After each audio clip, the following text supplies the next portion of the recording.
Okay, this is video number 2, and you'll be happy to know it's just 3 slides long and probably a lot more digestible than the first one. So I mentioned that there were 3 main building blocks in a story: the plot, the narration, and the characters. And I said I would get to the characters in a moment, and that's where we're going to go next. Now, there are 2 main types of characters that we want to look at in a novel. The first is called the protagonist. The protagonist is the main character of the story. Sometimes you'll hear people call the protagonist the hero, but that's a very confusing thing because a lot of us are used to the idea of heroism, meaning that somebody is doing something dramatic and rescuing. But that's not quite what they mean in literature. They simply mean the main character, the person doing the main action. So it is better to simply refer to them as the protagonist. The protagonist is sometimes the narrator, as we already said. That means that the story is being told in the first person. And there's almost always just one protagonist in a story. Although, anytime you come up with a rule, our postmodern people want to try and break it, and some authors, particularly those in more recent years, have stories that are told by more than one protagonist.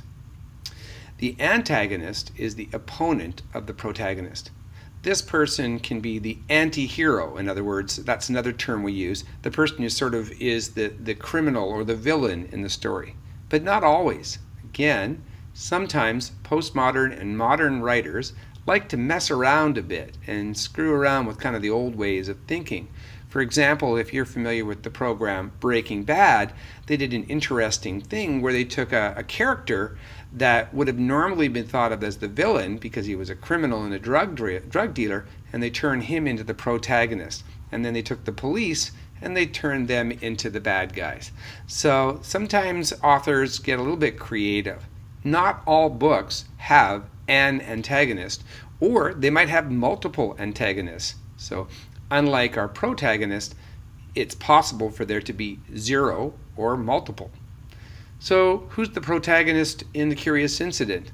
And is there an antagonist or more than one? What does an author do if they don't have an antagonist? Is it possible for an antagonist to be nature or the environment or just a problem?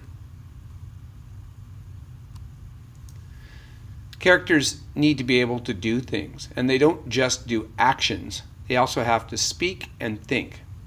That speaking is referred to as the dialogue. It's the speaking between characters. It's not the speaking of the narrator to you, it's the speaking between people in the actual novel.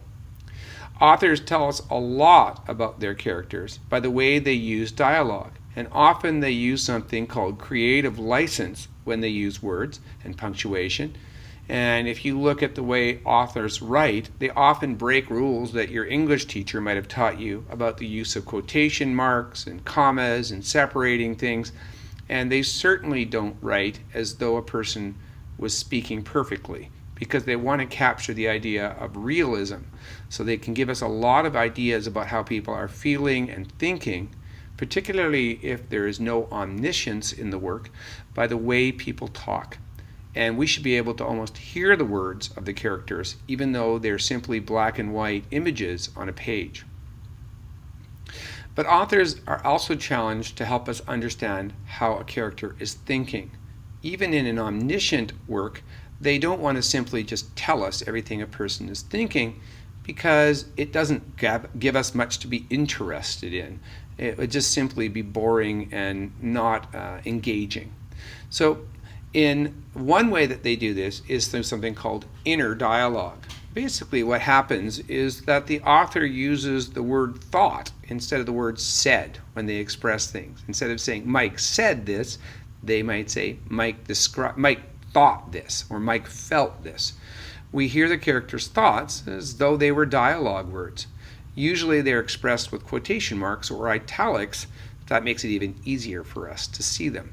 Here's an example. "This is stupid. I've got to get out of here," thought Mike. And you can tell that Mike is thinking those words as opposed to saying them outright. But authors don't always like to do inner dialogue, because if you think about the way we think, we actually don't necessarily think in words. We don't necessarily think in anything that's easily described. So there are other ways that authors like to do this. One is called actualization. And this is particularly common in some of the more recent examples of literature, both modern and postmodern, because the author lets us see inside the head of the character. Sometimes you could basically describe this as switching between third person and first person just for a moment, but without using quotation marks. Here's an example.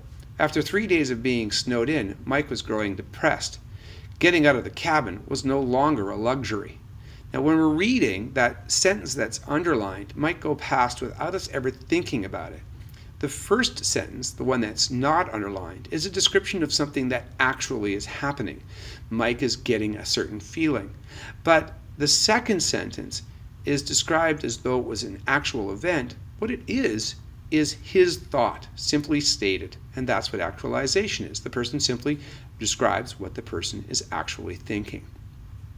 A good author will do that in an almost seamless way.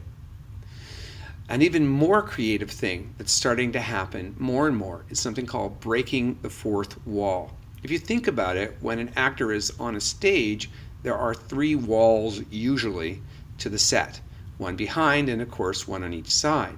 The audience forms the fourth wall, and actors are asked to act as though they can't tell the audience is there in most traditional performances. But more and more we're seeing both playwrights and novel writers have their characters break the fourth wall and talk to us in a way that you might remember we talked about the idea of meta-communication and metacognition, talking about their talking and talking about their thinking. So this is kind of a new method. The protagonist seems to know there's an audience, sometimes just for part of the time and sometimes always, and they talk directly to us. Now this is different than a soliloquy. A soliloquy, if you remember studying Hamlet, was when the actor would go and stand on the stage and speak towards the audience. But there's no hint that the author, that Shakespeare or any of the other playwrights who use this technique necessarily were saying that the actor or the character knew there was an audience. They were just speaking into kind of empty space. When an author uses this idea of breaking the fourth wall, they're kind of being a bit cheeky. They have the character actually tell us that they know they're breaking the rules. So here's an example. I hate to interrupt my own story, but I should probably go back and tell you why I was at Denny's during a hurricane. That's sort of an aside where the person stops telling their story and goes back and tells you something that they thought they should have before. And if you look in Curious Incident, you might see some of these devices. Which ones do you see? Why do you think Haddon uses them? And do you get a sense that he really cares about the rules? It's kind of interesting that his main character seems to care so much about rules and structure, and maybe Haddon himself is playing with us a little bit when it comes to that. So that is the end of lecture number 2, and hopefully gives you a bit more to think about as you examine characters and the way they think and behave within the novels.